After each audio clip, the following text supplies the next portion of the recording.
Blue Beetle Rebirth #1 is out today.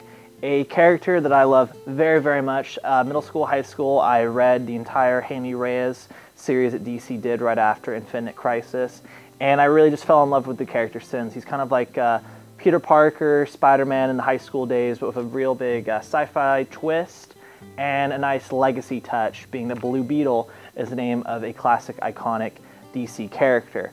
The original series didn't really tie in too much to the Ted Kord being Blue Beetle and such, because at the time Ted Kord was dead. That kind of is how Infinite Crisis happened. It had a big thing to do with Infinite Crisis. Really recommend checking it out if you're in the mood for a really good DC event. But anyway, so Blue Beetle Rebirth #1. It stars Jaime Reyes, which being Blue Beetle, essentially what it is he has this, well, what we originally thought was an alien scarab, could be something else now, attached to his back, cannot be taken off, and it kind of morphs around him and he becomes this blue armored creature and fights crime.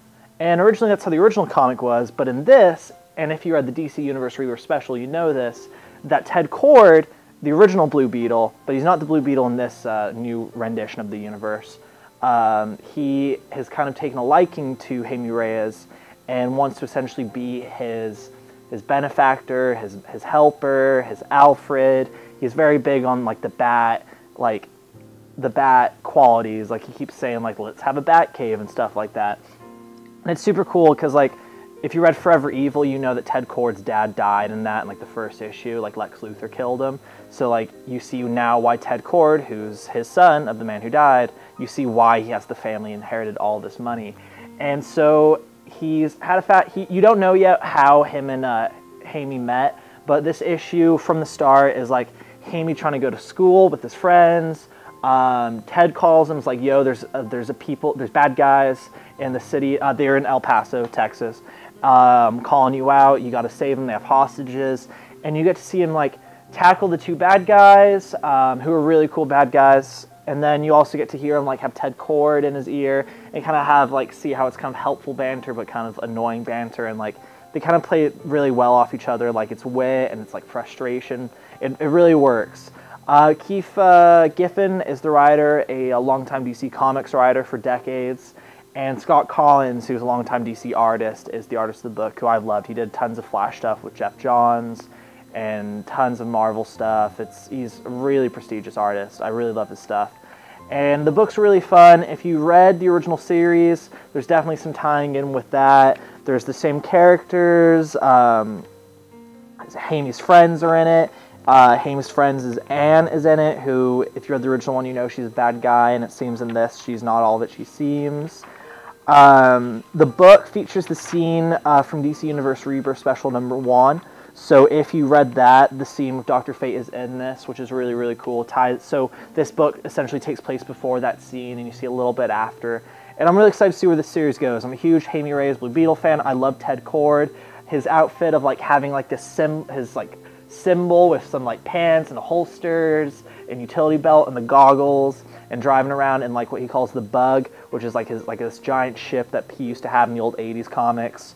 It's cool. Like Ted Kord's a huge dork, and he had a dorky costume back in the 80s, and he was just an overall dork superhero. And like to see him try and be like this character helping out another kid who, even though Jaime may not admit it, but is a huge dork, it really works. It's cool to see the two Blue Beetles have this like connecting partnership and like kind of a legacy at the same time, because this is the whole New 52 continuity, and before then, before the whole New 52, it was Ted Kord being shot, and then Jaime Reyes found the scarab and donned the name Blue Beetle, which was funny because Ted Kord like had the scarab, but he never like activated it, so he was just this dork in a costume, and he had the scarab, but he never really did anything with it. It was just like this weird like little thing. Like there was an older Blue Beetle before him that used it in a way, but not in the way Jaime uses it, and it's like spine to his back, and it's super cool. Like I love how DC Rebirth is a new entry point for a comic,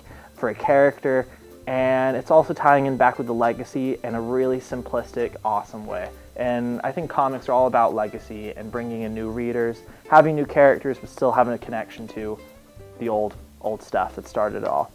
Anyway, that was my my review of Blue Beetle Rebirth #1. Check it out. It's way worth the read. It's a bunch of awesome pages for $2.99. Thanks. Look forward to issue 1. Hey guys, if you like that video, check out more by clicking the video subscribe button. And if you want to watch more now, then you can click the one that's like playing right now, that's like on autoplay. And yeah, we'll just be right here and Hey, we got this in today. It's pretty sweet. It's like a baseball bat from Suicide Squad, but like it's like a stuffed like I can just. Did that hurt, Jay? no, try it again. It's so cool. Finally, I feel powerful. So sick.